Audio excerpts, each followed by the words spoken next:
Adesso la regia dovrebbe avere il collegamento, speriamo, vediamo se mi danno l'ok, con buonasera Alessandra Sponda. Mi sente Sponda? Buonasera, sì. Buonasera, benvenuta, la presento, consigliere regionale del Veneto per la Lega e ovviamente Lega per Verona, provincia di Verona. Benvenuta. Ecco, la prima cosa, Sponda, che vorrei chiederle, oggi lei penso si è visto un po' la puntata all'inizio, si è trovata catapultata in una puntata tutta al femminile, anche se abbiamo poi qua l'amico Sandro Vanini che ci racconterà la sua vision di quelle che sono le percezioni che le donne ci manifestano ogni volta. Però io ho verificato che lei è un consigliere regionale che non siede solo a Venezia, a Palazzo Balbi come sede regionale, ma invece è molto molto presente sul territorio. Questa è una cosa che le fa onore perché oltretutto io ho sempre, almeno nel mio piccolo ruolo, ho sempre un po' stigmatizzato i politici che si fanno vedere solo quando devono essere eletti e poi magari scompaiono per 4-5 anni fino alla prossima candidatura. Ecco, ci vuole un po' dire quali sono i progetti in atto che lei sta portando avanti e gli obiettivi che ha raggiunto. Certo, intanto vi ringrazio per l'invito e anche per la bella occasione di fare una puntata dedicata tutto al mondo delle donne. Io ho un ritorno forte di audio, ok, adesso forse va meglio, mi sentite? Sì, sì, sì, sì. Perfetto. Ecco, allora intanto io vi ringrazio appunto per l'invito. Io sono stata eletta nel 2020 nella lista Zaia per la provincia di Verona e ho iniziato la mia attività politica, che ero molto molto giovane, con il percorso universitario, parallelamente al percorso universitario, e ho fatto l'esperienza di amministratore per le enti locali, per i comuni per 10 anni e successivamente l'impegno come consigliere regionale. L'attività sul territorio, lo dicevo prima e grazie per la presentazione che mi ha fatto, mi piace essere presente sul territorio, essere attiva sul territorio perché per conoscere le esigenze del territorio bisogna girarlo, bisogna esserci, bisogna parlare con gli imprenditori, con i cittadini, con gli amministratori del nostro territorio e così in questi anni mi sono occupata di diversi temi che sono in primis appunto la promozione del territorio. Io vengo da una zona collinare dell'est veronese. Il Verona è una delle 4 province del Veneto che appunto ha un'estesa zona collinare e per questo la Regione Veneto nel 2021 ha promosso una legge regionale proprio destinata alla promozione culturale e paesaggistica di queste zone del territorio. Mi sono impegnata insieme al collega Zecchinato da 2021 proprio per attuare questa legge, perché un conto è votarla in Consiglio regionale, un conto è attuarla e con l'impegno della Regione Veneto e il grande grazie che va a Umpli, alle Prolocco del Veneto, che ci hanno sempre sostenuto in questa attività e ogni anno insieme a loro riusciamo a organizzare molti eventi sul territorio proprio per la promozione di queste zone collinari. 200 eventi li abbiamo organizzati anche quest'anno, nell'ultima giornata regionale che è stata il 23 di marzo e quindi una bella soddisfazione per noi e per l'impegno e soprattutto per il tanto lavoro che facciamo durante l'anno proprio per l'organizzazione. Noi poi come Est Veronese abbiamo un'importantissima battaglia, si può dire, che ha unito tantissimo il territorio ed è la candidatura UNESCO della Val d'Alpone come sito per i fossili di Bolca e appunto della Val d'Alpone e insieme a un'associazione di scopo, la TS, la Regione Veneto, i comuni della Vallata e tante realtà pubbliche e private del territorio sono proprio impegnate, siamo molto impegnati adesso proprio per questa candidatura UNESCO. Altre attività che mi hanno interessato sono dei progetti di legge che chiaramente come consigliere regionale ho seguito e sono stata prima firmataria, tra cui un progetto di legge dedicato proprio al principe del prodotto enogastronomico più importante forse per la nostra zona, che è l'olio extravergine d'oliva, dopo sicuramente il vino e altri prodotti tipo ad esempio la ciliegia. Promozione dell'olio extravergine d'oliva che sappiamo essere un prodotto appunto straordinario, fa parte della dieta mediterranea, della nostra dieta da sempre ed è un prodotto che però ha bisogno di essere tutelato, essere valorizzato e bisogna valorizzare e tutelare i nostri produttori. Tanti Assolutamente. altri progetti Potrei Assolutamente parlare d'accordo. Sì, ore, sì, quindi sì, no, fermatevi infatti voi.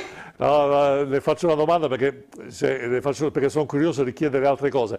Per esempio, risponda la politica per le donne, cioè non so se questa è la frase giusta, perché bisogna differenziare la politica degli uomini da quella delle donne, però ecco, che tipo di difficoltà, mi passi questo termine, che ha dovuto sgomitare, ha dovuto farsi valere di più, ecco, che tipo di esperienza ci può rappresentare? Ma allora io vi porto l'esperienza, io ho 33 anni e sono anche neomamma, quindi insomma è un'esperienza, l'esperienza politica è un'esperienza che richiede tantissima energia, impegno. Negli ultimi anni parlo anche dei comuni, no? Quante nuove amministratrici si sono messe in campo proprio per la politica, per fare il bene del proprio territorio. Pensate soltanto alla Regione Veneto, siamo passati la Regione Veneto in 50 anni ha avuto 40 consiglieri regionali su 400 circa consiglieri in tutto, l'ultima legislatura ha visto 18 consigliere su 51 in totale, quindi c'è un aumento di noi donne impegnate in politica, io credo che sia molto importante perché sicuramente siamo in tutti i livelli un valore aggiunto. Ecco, ma dovete sgomitare di più, sinceramente, dovete sgomitare di più per farvi valere oppure c'è, diciamo, una maggiore considerazione anche da parte dei colleghi? Ma io parlo per la mia esperienza, io ho dei colleghi in regione straordinari che sanno valorizzare, sanno fare il lavoro di squadra, di gruppo, quindi per la mia esperienza personale vi posso dire che per carità ci deve essere l'impegno, ci deve essere lo studio, ci vuole, come immagino anche Tutte le per le cose, sì. ospiti in studio, no? Lo studio e la preparazione, però io ho avuto e ho dei colleghi molto collaborativi, quindi posso ritenermi soddisfatta. Ecco, benissimo. Sponda, devo fare, approfitto, una bella domanda che magari forse lei si potrebbe immaginare cosa succederà nel dopo Zaia, perché qua c'è la gente che, che, insomma, è preoccupata, i veneti sono in ansia, non sappiamo quando ci saranno le date per le regionali, cosa succederà nel dopo Zaia, Zaia si presenta come nelle liste, non si presenta. Ecco, quindi qual è la vision che ha lei? Certo, allora noi come sapete il 9 aprile abbiamo avuto il verdetto della consulta che ha sostanzialmente definito incostituzionale il terzo mandato per i presidenti di regione, quindi anche per il nostro presidente Luca Zaia. Per me è stato un esempio di amministratore, ottimo amministratore, ha fatto 15 anni di Regione Veneto con lui, hanno dato una svolta, una sferzata enorme a questa regione.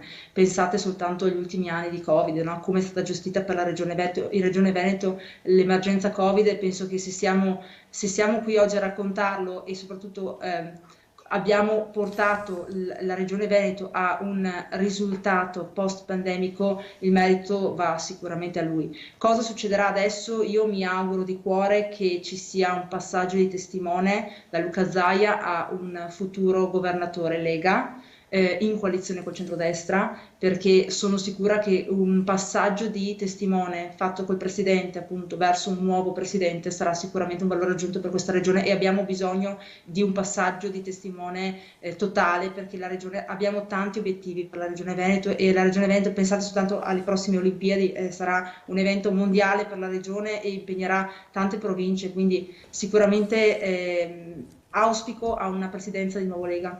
Ecco perché c'è qualcuno di Fratelli d'Italia invece che dice un giorno sì, un giorno sì, che Fratelli d'Italia deve prendere tutto.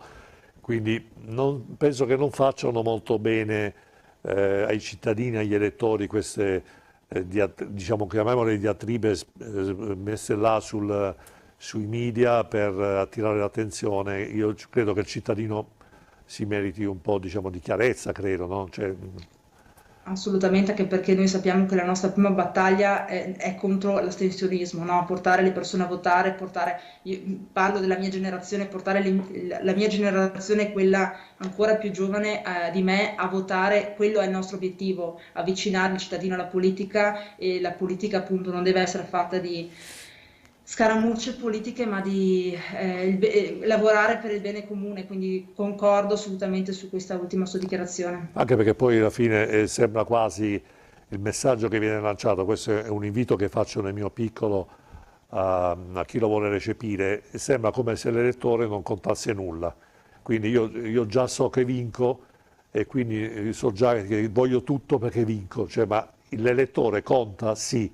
Allora prima abbiate rispetto, e parlo in generale, i politici devono imparare ad avere rispetto per l'elettore, perché questi atteggiamenti portano poi, come diceva lei, Sponda, le persone a non andare più a votare, perché dico, vabbè, quasi sono già spartiti tutto, che vado a votare a fare. Invece, come lo diciamo, Sponda magari lei potrebbe non saperlo, però diciamo che quasi tutte le puntate io dico sempre andiamo a votare, rendiamoci protagonisti delle scelte che facciamo, qualunque se siano, nel massimo rispetto, però andiamo a votare. E certe affermazioni sicuramente non aiutano. Sponda, che dire, io la ringrazio, continui così mi raccomando perché veramente le do atto che ha fatto, al di là di quello che lei ha detto, insomma le posso ufficializzare e oggettivare che ha fatto moltissimo per il territorio e continui così e speriamo di vederla ancora qui in Grazie, collegamento con noi. La ringrazio ancora grazie e mille. alla prossima allora. Grazie ancora della sua Arrivederci, grazie. testimonianza. Arrivederci.